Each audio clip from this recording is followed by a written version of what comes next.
কারণ গান বাজনা মানুষের ইমানের ক্ষতি করে, করে কি করে না? কি পরিমাণ করে? বিশ্বনবী বলছেন, অবৈধ গান বাজনা যত শুনবা তোমার দিলের ভিতরে ততই মুনাফিকের বীজ অঙ্কুরিত হয়ে মুনাফিকের বাগান তৈরি হয়ে যাবে। কি হয়ে যাবে? মুনাফিকের বাগান তৈরি হবে। আমাদের দেশে সে গান আছে না নাই? হাটে ঘাটে মাঠে এখন পকেটে উঠছে। কি বলেন, ঠিক কিনা? কোথায় উঠছে?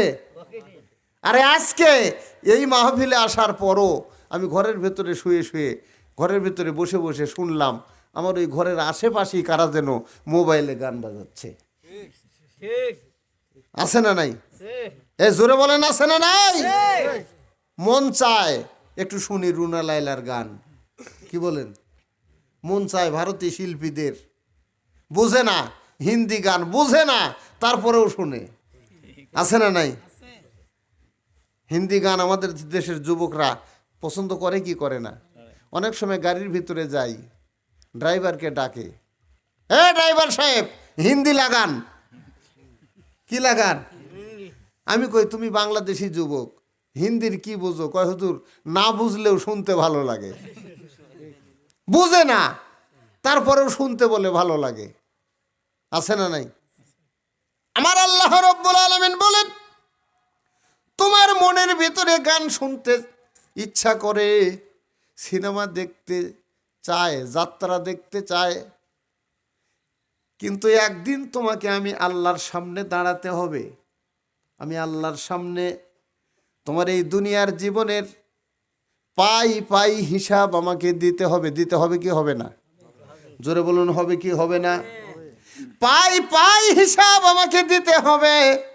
এই ভয় অন্তরের মধ্যে জাগ্রত হওয়ার কারণে মানুষ পাপের পথ থেকে সরে আসে। জোরে বলুন, ঠিক কিনা?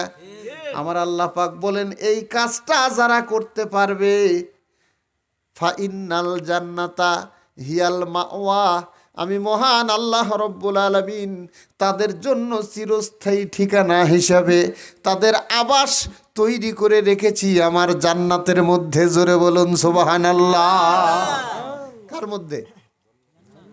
জান্নাতের মধ্যে। আমি জিজ্ঞাসা করতে চাই আমার ভাইয়েরা, আমি কিছুক্ষণ আগেও বলছি, আল্লাহ পাক মানুষের পুরা জীবনটাকে কয় ভাগে বিভক্ত করেছেন? দুই ভাগে। একটা হায়াতুল দুনিয়া, একটা হায়াতুল আখেরা।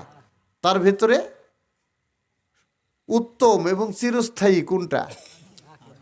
ইয়া কওমি ইন্নামা হাযিহিল হায়াতুদ দুনিয়া মাতাউন ওয়া ইন্নাল আখিরাতা হিয়া দারুল করার। আছে না নাই? কোথায়?